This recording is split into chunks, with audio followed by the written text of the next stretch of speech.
Pogled v znanost.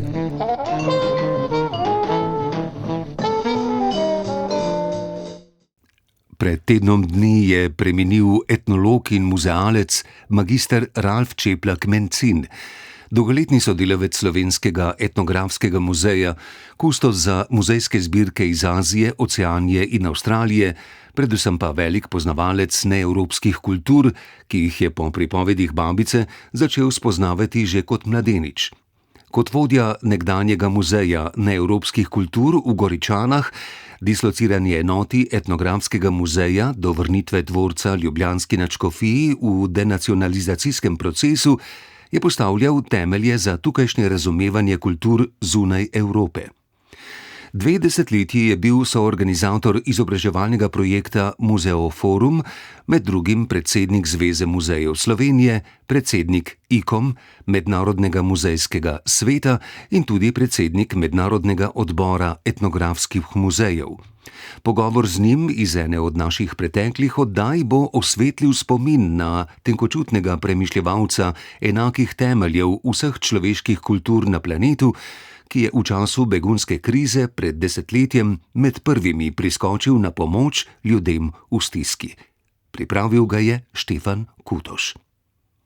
Cenjene poslušalke, spoštovani poslušalci, v galeriji portretov slovenskih znanstvenikov in intelektualcev je tokrat naš gost Ralf Čeplak-Mencin, kustos v Slovenskem etnografskem muzeju, zadolžen za področja Azije, Avstralije in Oceanije. Sam je že od mladih nog potoval po svetu, v Ljubljani je doštudiral etnologijo in psihologijo, magistriral je v Zagrebu, nekaj let je bil vodja muzeja neevropskih kultur v Goričanah. Doslej je pripravil vrsto odmevnih razstav, med drugim o Tibetu in Kitajski, ukvarjal se tudi s tematiko beguncev in Romov, ravno zdaj pa je v etnografskem muzeju odprta razstava o Afganistanu. Pri svojem delovanju izhaja iz prepričanja, da mora etnolog odkrivati in predstavljati druge kulture in ne dajati vrednostnih sodb o njih, in tudi, da bi večje medsebojno poznavanje zmanjšalo nerazumevanje, ksenofobijo in rasizem. Ralfa Čeplaka-Mencina sem pred mikrofon povabil Štefan Kutoš.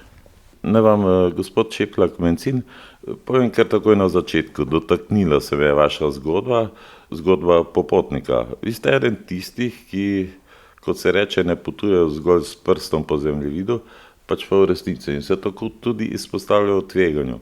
Tudi temu, da bi doživeli soočenje z drugim, drugačnim, pa tudi s samim sabo. Vi ste obredili lep kos sveta, več svetov bi rekel, preden ste postali muzejski kustos, kar je za vas, kot pravite, čudovit poklic. Ja, res je. Verjetno je bilo moje življenje že nekako v mladosti, sem se usmeril v potovanja, v spoznavanje novih svetov, drugih kultur. Če gledam nazaj, je imela verjetno zelo velik vpliv moja babica.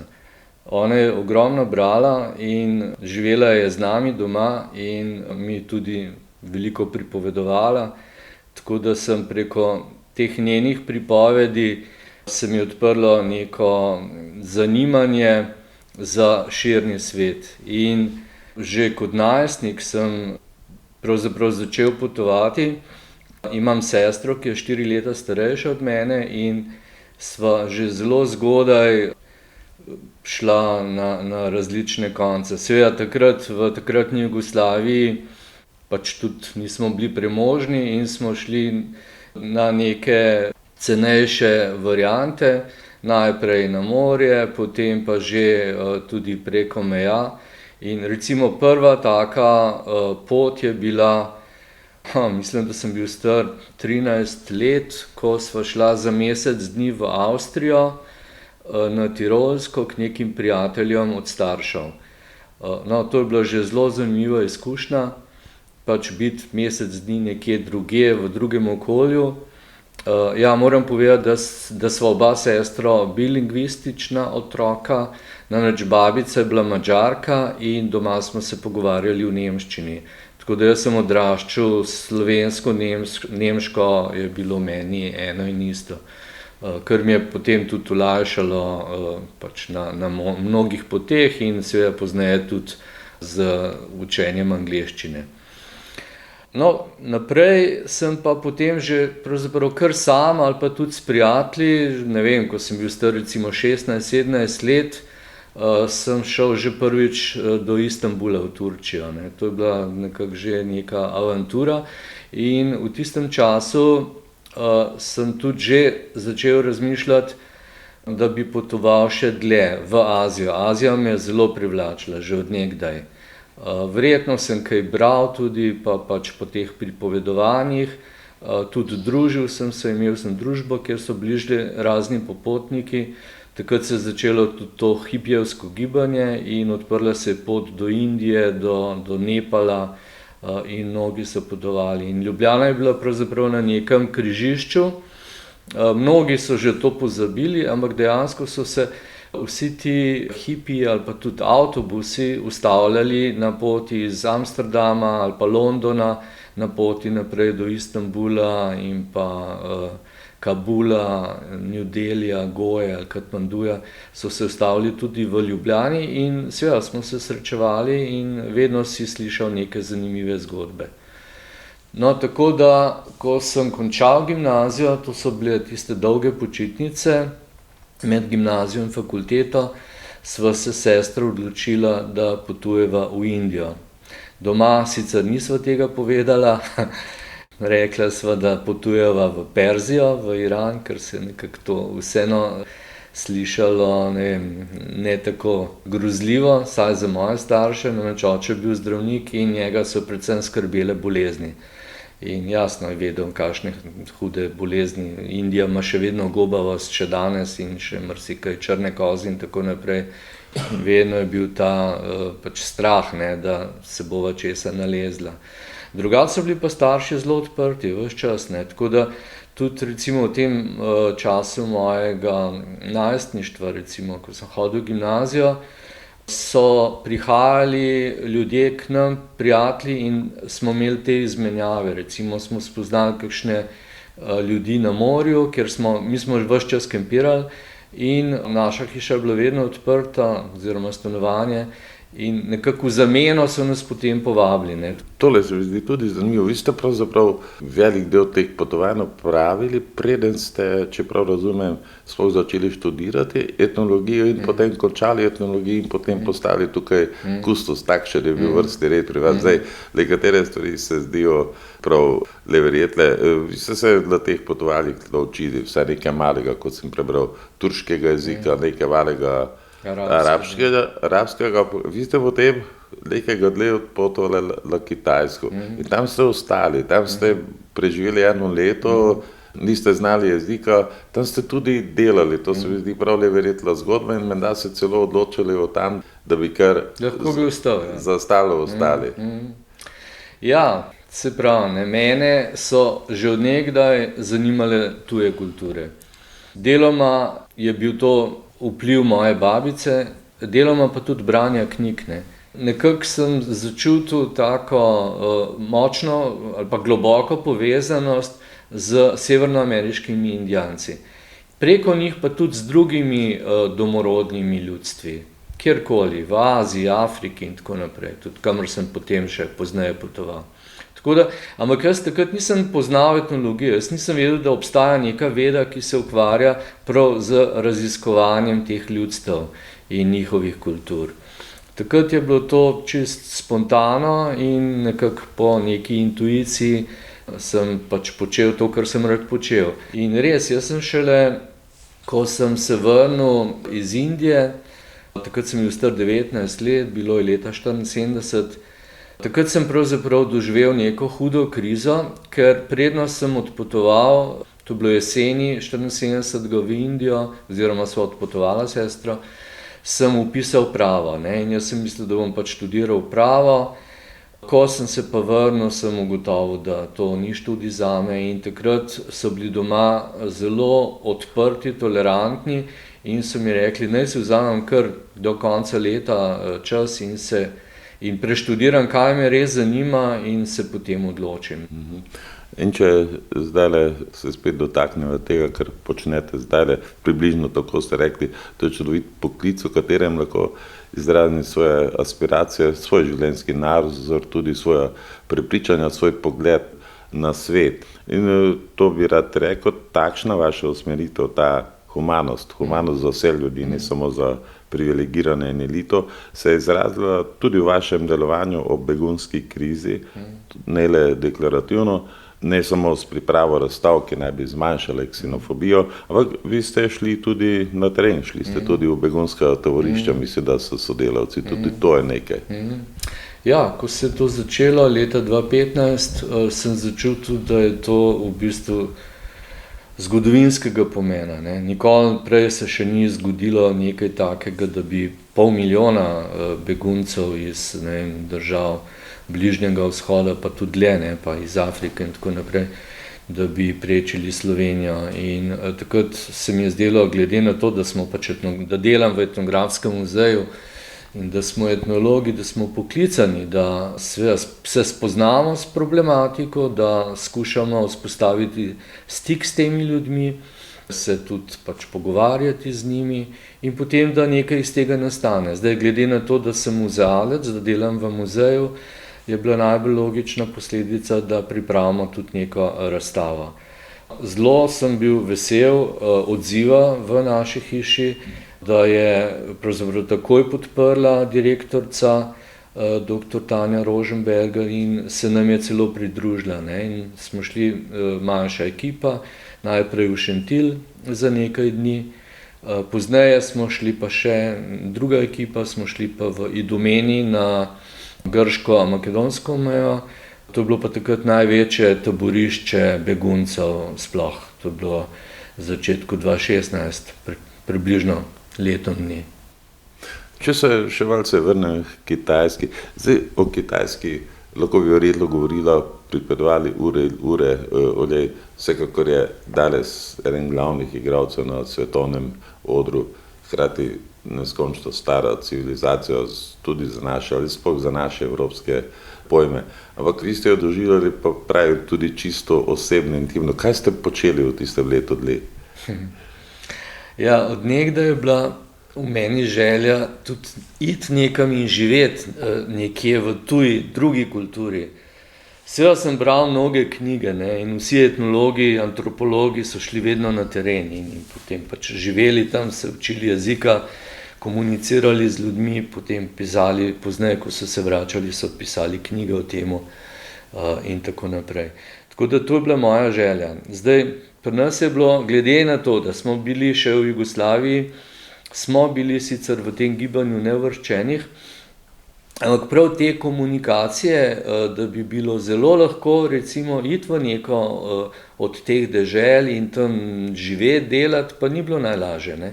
Tako da jaz sem kar iskal razne možnosti, ampak se mi je to odprlo šele leta 1985, takrat sem bil zaposlen v Pokrajinskem muzeju Ptuj, spoznal sem prijatelja od prijateljev, Mihael Mastaler, on je bil doktor pomorske biologije in na postdiplomskem izobraževanju je bil v Pomorskem muzeju v Piranu.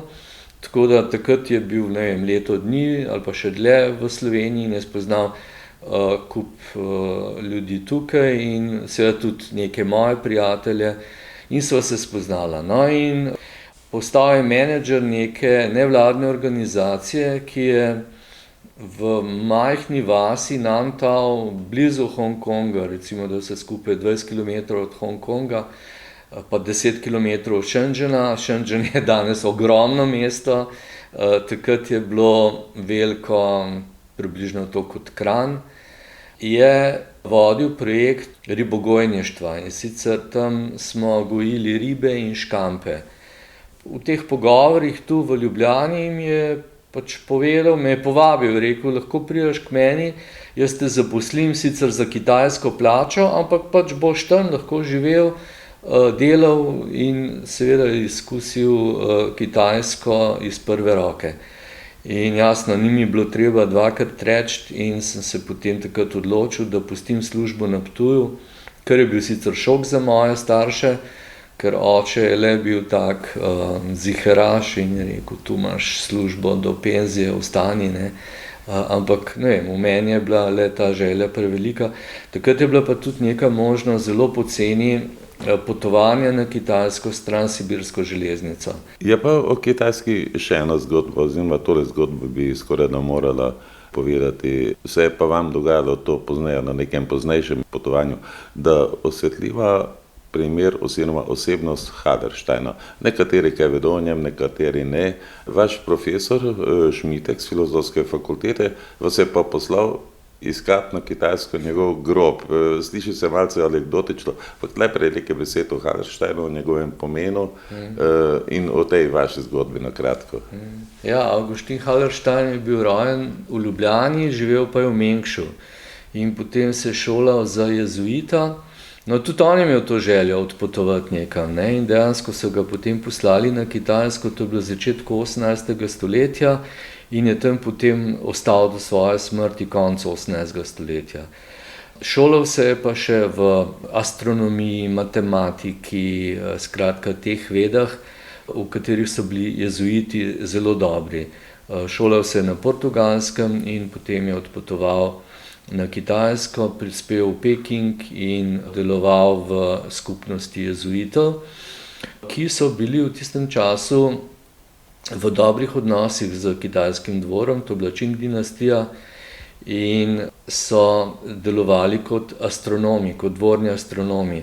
Astronomija na Kitajskem pa seveda zelo bila pomembna, ker cesar je predstavljal ne samo vladarja, ampak dejansko božanskega vladarja, ne, sina Boga.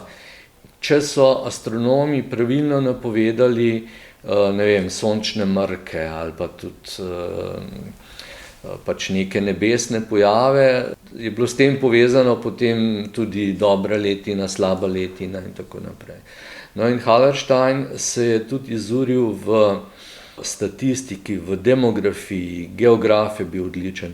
Tako da v tistem času, ko je tam živel, je poleg svojega osnovnega poslanstva jasno, da pokristjanjuje Kitajce, je opravljal nešteto nekih del za kitajski dvor in dosegal celo status mandarina tretjega čina, tretjega ranga, kar je zelo visoko za nekega tujca.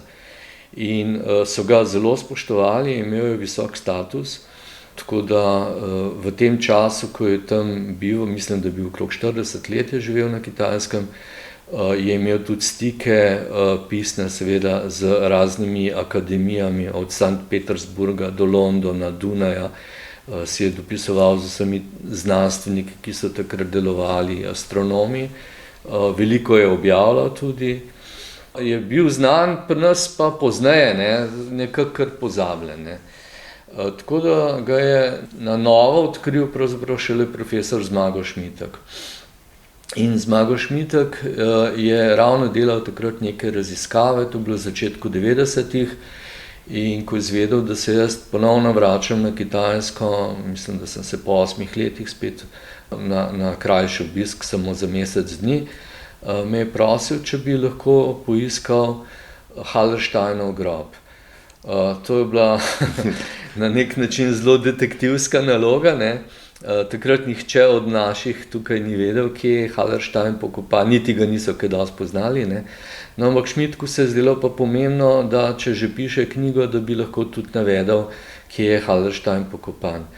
In potem se je začela razpletati ta zgodba. Ko sem prispel v Peking, sem šel seveda v nekaj krščanskih cerkva, ki tam delujejo, prav dosti kristjanov ni na Kitajskem, ampak mislim, da so, ne vem, 4 cerkve so bile v Pekingu, ki je seveda ogromno mesto, velemesto, že takrat, pa danes pa še večje.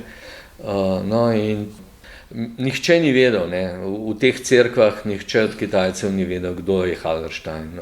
Poznal sem njegovo kitajsko ime, Liu Sonling, ampak tudi zato nihče ni vedel. Tako da sem potem razmišljal, kako zdaj nekako jim pojasniti, ne, kaj iščem in kako bi ga našel. No in sem se spomnil pa italijanskega jezuita, ki pa so ga poznali in so mi povedali, kje je ta jezuit pokopan in skratka naslov tega pokopališča. To je pa eno majhno pokopališče, kot recimo Navje v Ljubljani, s tem, da je ograjeno z približno 2 metra visokim zidom okrog in pa neka vrata železna, ki so bila zaklenjena. In odkril sem, da je to pokopališče sredi ogromnega dvorišča, kjer je bila partijska šola. Okrog so bili bloki te partijske šole. Ko sem pač to videl, kje to je, ne, sem se zamislil, ker zdaj, če bi jaz izstavil neke posebne prošnje, vloge in tako naprej, bi to lahko trajalo mesece, predno bi mi Kitajci dovolili. Kitajci so bili, pa še vedno so veliki birokrati, ne? In to ni tako enostavno dobiti neka taka dovoljenja. In ne vem, takrat, ko sem pač videl, kje to pokopališče je, sem se kar na hitro odločil in sem rekel, pač tvegam in sem potem preplezal to ograjo. In ne morete verjeti, ne, ko sem skočil dol na drugo stran, se ustavim, v pokopališču so pa stele, to so taki kot plošče visoke, na polovici plošče je vse uklesano v kitajščini, druga polovica pa v latinščini. In pristal sem točno pred grobnico Halbersteina, ne, ker sem pač v latinščini sem videl, da je Halberstein in seveda hitro sem pač pritisnil na sprožilec nekajkrat, tako da sem to fotografiral in potem je lahko Zmago Šmitek objavil te fotografije v svoji knjigi. Res dobra zgodba. Kitajska nas res lahko impresionira.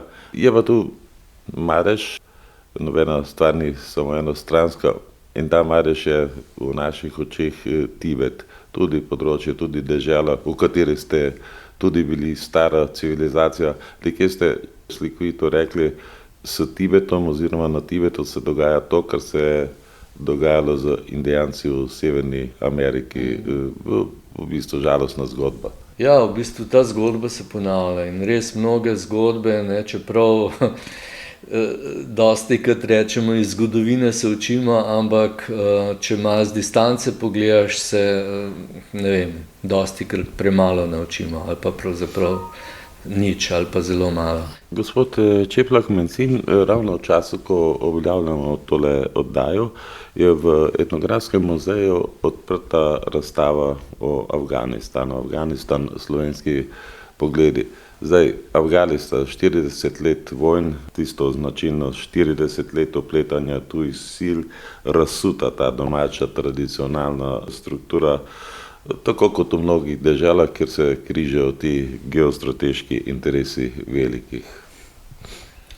Ja, Afganistan je spet ena od teh žalostnih zgodb človeštva. Država, dežela, ki je živela v miru vse do leta 1973, ali pa če rečemo vsaj od začetka 20. stoletja do leta dobrih 70 let so živeli v miru, sicer revna dežela, nerazvita dežela, ampak kljub temu imeli so mir, ne, in so pač živeli po svoje.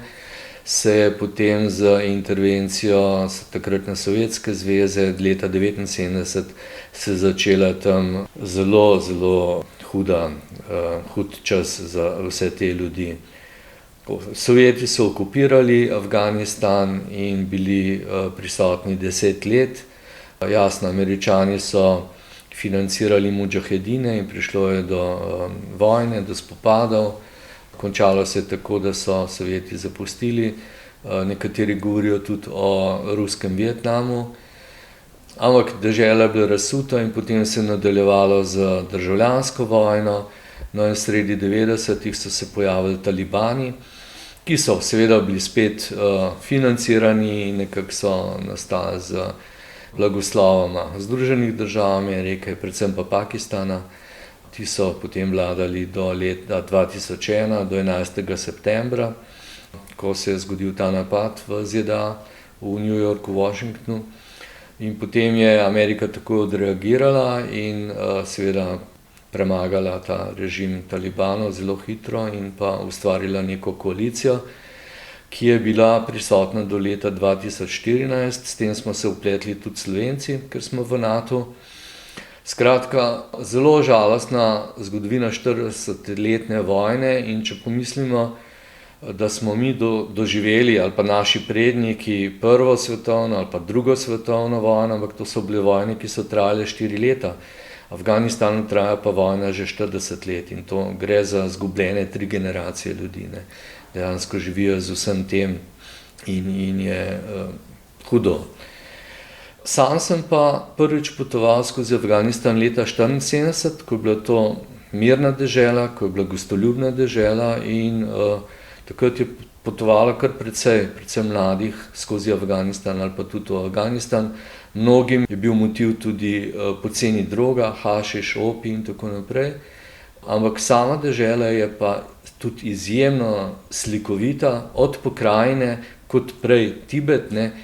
Tudi tukaj so res fantastična gorovja, Hindukuš, Pamir, puščave, skratka prevzamete. Ljudje pa zelo odprti, pa res gostoljubni in prijazni. Ne. Pravzaprav jaz sem kamorkoli sem prišel v te muslimanske države, sem doživel neko odprtost, prijaznost in zdaj, jasno, jaz sem bil nek turist, ki je prepotoval te dežele, v tem primeru Afganistan, jaz nisem tam živel, ne, ampak kljub temu lahko rečem, da zaradi vmešavanja tujih sil so se potem začele dogajati vse te vojne in tako naprej. Dostikrat smo sami polni predsodkov in recimo tudi taka razstava ni potrebno, da odgovori na vsa vprašanja. Pomembno je pa, da nas spodbudi, da se začnemo sami spraševati in še nekaj, etnolog odkriva, razkriva druge kulture, ni pa njegovo, da jih vrednoti, da daje vrednostne sodbe. To je tako kot nekakšen princip. Ja, se strinjam. Ja, jaz sem pred 6 leti začel razmišljati, da postavimo razstavo v Afganistanu. Seveda je bilo tu ogromno raznih ovinkov in ovir in tako naprej, no, ampak zdaj nam je le uspelo, da smo 25. maja odprli to razstavo. Seveda sem vsem, ki so mi pomagali, zelo hvaležen, da smo to realizirali. Osnovni namen je bil pa res ravno ta, ne, da seveda pač slovenska publika nekako spozna to deželo še skozi drugo optiko, ne samo to črno-belo, ki je ponavadi v medijih, v časopisih, ker so večinoma samo neke alarmantne novice o vojni, o samomorilskih napadih in tako naprej, ampak da jih spoznamo z bogastvom kulture te dežele, ki pa je stara že tisočletja. Moj namen bo dosežen, če se bodo ljudje začeli pogovarjati o Afganistanu, če se bodo začeli določene stvari tudi spraševati in če bodo konec koncev ugotovili, da smo pravzaprav na vsem planetu ljudje več ali manj enaki. Vsi imamo podobne potrebe, vsi imamo podobne aspiracije. Seveda je pa vsaka kultura drugačna in vsaka od teh kultur nas bogati oziroma bogati ta planet. Hvala Bogu, da smo si tako različni. Tole mora biti še čisto ob koncu, ta potovanja, to gledanje k drugim, to soočanje.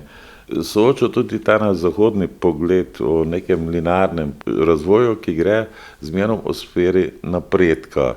Za razliko od tega vzhodnega, ki se zaveda te minljivosti, slučajnosti, božje volje, če hočete, nepredvidljivosti.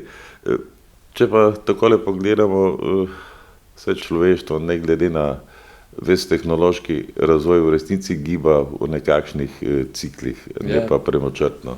Ja, definitivno, mislim, to čedalje bolj to ugotavljam. Ne.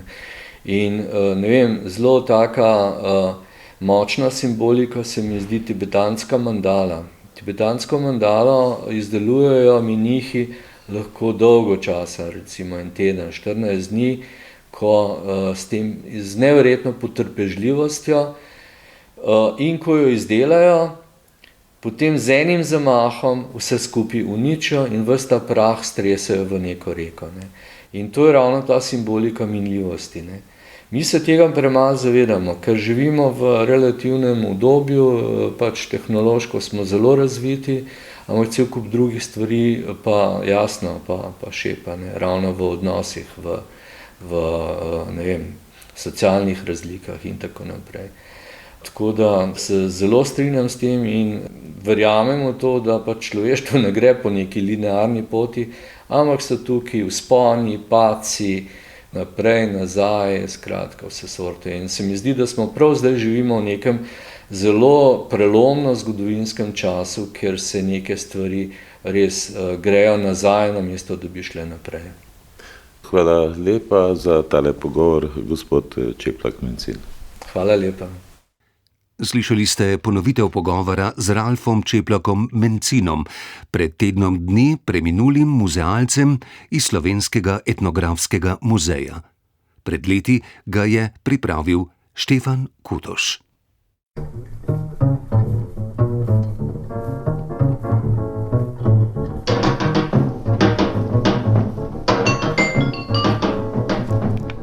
Pogled v znanost.